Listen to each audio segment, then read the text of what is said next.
এবং আমাদের একটি রাষ্ট্র সংস্কারের দফা রয়েছে ৩১ দফা।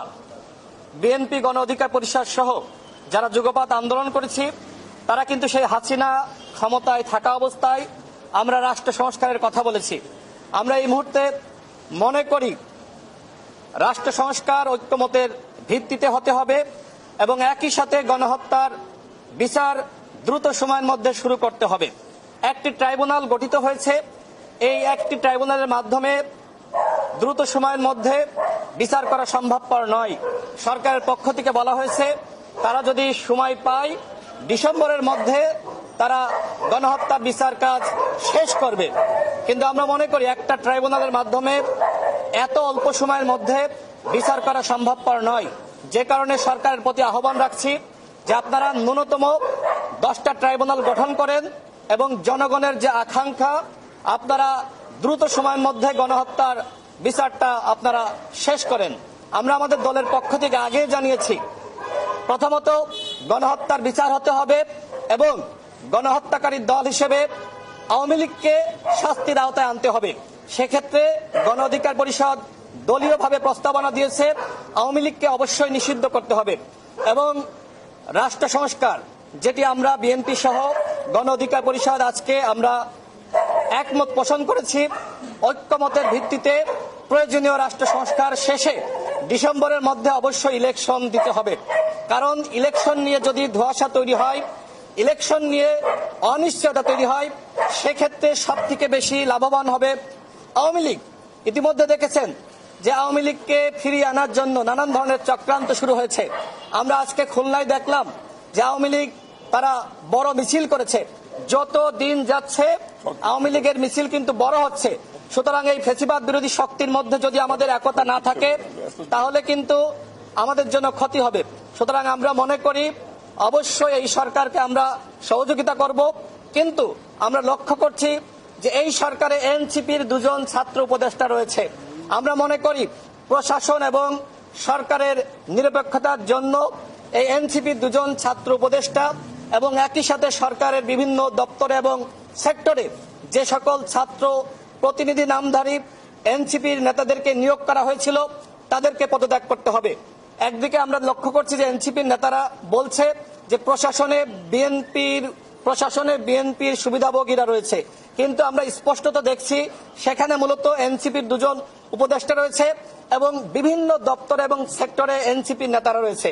সুতরাং আমরা মনে করি যে এই সরকারের নিরপেক্ষতা নিশ্চিত করার জন্য এই ছাত্র উপদেষ্টাদের এবং সরকারের দপ্তরে সেক্টরে যারা রয়েছে তাদেরকে পদত্যাগ করতে হবে। আমার সর্বশেষ কথা হলো ডিসেম্বরের মধ্যে ঐক্যমতের ভিত্তিতে রাষ্ট্র সংস্কার শেষে অবশ্যই ইলেকশন দিতে হবে।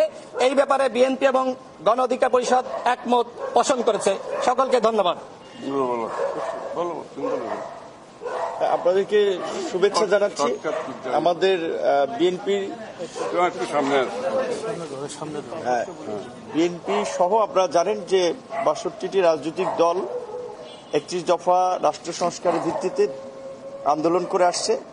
যেহেতু এখন পর্যন্ত বাংলাদেশে গণতান্ত্রিক ব্যবস্থা প্রবর্তন হয় নাই, কাজে আমরা মনে করি যে আমাদের আন্দোলন এখনো শেষ হয়ে যায়নি এবং আমরা লক্ষ্য করছি যে বাংলাদেশে এখন নানান ধরনের ভূ রাজনৈতিক বাস্তবতায় নানান ধরনের ষড়যন্ত্র এবং তৎপরতা রয়েছে।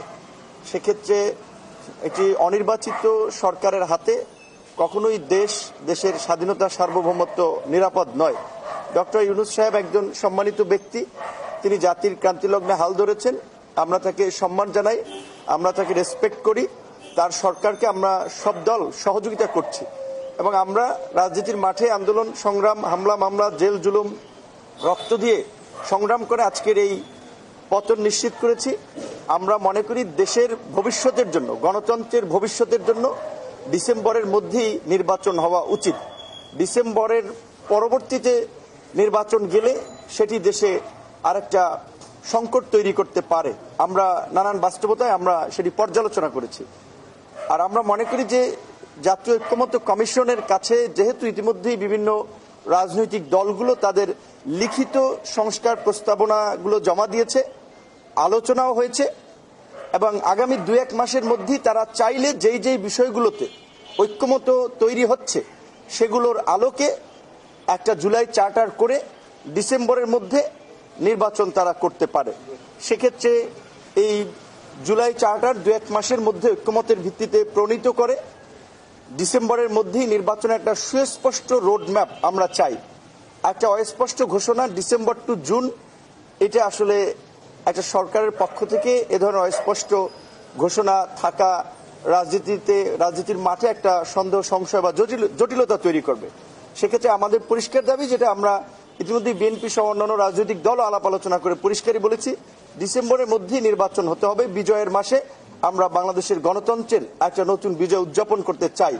একই সাথে আওয়ামী লীগের যে রাজনৈতিক তৎপরতা আমরা দেখতে পাচ্ছি, যে জুলাই অগস্টের পরে গত কয়েক মাস এটা না থাকলেও এই যে পুলিশ সহ বিভিন্ন বাহিনীর উচ্চ পদস্থ পদে রদবদল করা হচ্ছে, যেখানে রাষ্ট্রের একটা স্থিতিশীলতা আসবে, বরং আমরা দেখি সেখানে আওয়ামী লীগের রাজনৈতিক কর্মকাণ্ড কিন্তু বাড়ছে, তাদের নানান ধরনের তৎপরতা চলছে।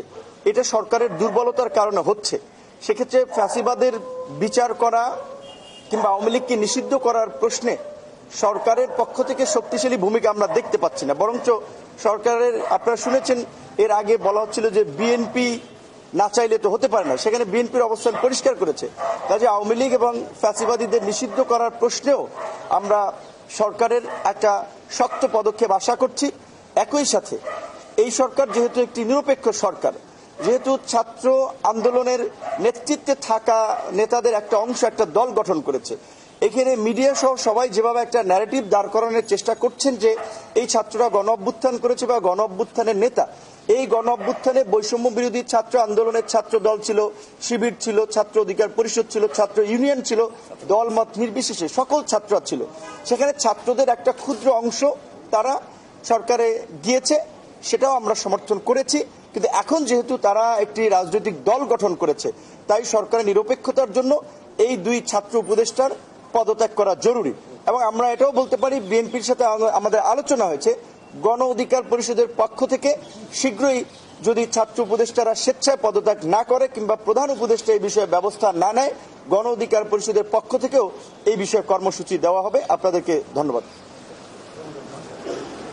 শেষ করে দিচ্ছি। হ্যাঁ, কিছু বলতে চাও তুমি? না প্রশ্ন না, আমি শেষ করি। আপনারা তো সবাই জানেন যে কি বিগত আন্দোলনে আমাদের 31 দফা সংস্কারের বিষয়টা আন্দোলনের অংশ হিসেবে ছিল কিন্তু, এবং আমরা সকলে যারা বিরোধী দলে আমরা ঐক্যমতের পরিপ্রেক্ষিতে কিন্তু 31 দফাটা বাস্তবায়ন করার জন্য আগামী দিনে তার রূপরেখাও দিয়েছি, যে একটা জাতীয় সরকারের মধ্যে বাস্তবায়ন করা হবে। তো সংস্কারের বিষয়ে কারো মনে যদি কোনো সন্দেহ থাকে, সেটা তাদের নিজস্ব সৃষ্ট সংকট। এখানে সংকটের কিছু আমরা দেখতে পাচ্ছি না। আর একটা কথা পরিষ্কার করা দরকার, সবাই বলছে যে ঐক্যমতের পরিপ্রেক্ষিতে সংস্কার হবে, সবার প্রস্তাব জমা হয়েছে এবং সেই বিষয়গুলো বিবেচনা করে কোথায় কোথায় ঐক্যমত হয়েছে সেটা নির্ধারণ করার জন্য 1 সপ্তাহ বেশি সময় লাগার কোনো কারণ নেই। এবং সেটা নির্ধারণ করে যেখানে ঐক্যমত হয়েছে সেই ঐক্যমতের পরিপ্রেক্ষিতে জাতীয় সনদ সই করে নির্বাচনের দিনকাল ঘোষণা করা অত্যন্ত প্রয়োজনীয়। আর ডিসেম্বরের মধ্যেও সময় লাগার কথা আমি ব্যক্তিগতভাবে মনে করি ডিসেম্বর পর্যন্ত যাওয়ারও দরকার হয় না। ঐক্যমতের পরিপ্রেক্ষিতে আমরা সেটা সিদ্ধান্ত নিয়ে আমরা জাতীয় সনদ সই করে ডিসেম্বরের আগেও নির্বাচন করা সম্ভব। এর ডিসেম্বরের পর তো যাওয়ার প্রশ্ন আসছে না, বরং আগে করা সম্ভব। আপনারা যদি দেখেন ঐক্যমত কেউ সৃষ্টি করছে না, সবাই সবার মতামত দিয়েছে। সুতরাং যে সমস্ত জায়গায় ঐক্যমত হবে সেইগুলোর শুধুমাত্র আমরা সংস্কারের মধ্যে নিয়ে আসব। আর যেখানে ঐক্যমত হবে না সেগুলো নির্বাচনের পরে সবাই যার যার ম্যান্ডেটের জন্য আগামী নির্বাচনে যাবে এবং তাদের ম্যান্ডেট নিয়ে তারা সংসদে এসে সেটা পাশ করবে। সুতরাং এইখানে এই সংস্কারের কথাটা খুবই পরিষ্কার, না বুঝার কোনো কারণ নেই। বুঝে শুনে না বুঝলে যদি সেটা তার কোনো সমাধান নেই। এটি অতি সত্বর আমরা সংস্কারের ঐক্যমত নির্ধারণ করে জাতীয় সনদ সই করে ডিসেম্বরের আগে নির্বাচনে যাওয়ার যথেষ্ট সুযোগ রাখা আছে, করা সম্ভব। এবং এটা যদি আপনি ওপেন এন্ডেড রাখেন, এই যে সংস্কারের বিষয়টা নিয়ে ওপেন এন্ডেড খোলা রাখেন, এটা কিন্তু রং একটা মেসেজ যাচ্ছে জাতির কাছে। কারণ এটা সবাই এটা দিনক্ষণ দিয়ে এটা সমাধান করা সম্ভব। সুতরাং যত তাড়াতাড়ি সম্ভব এটা করা উচিত। আর কোন বিষয় ছিল না?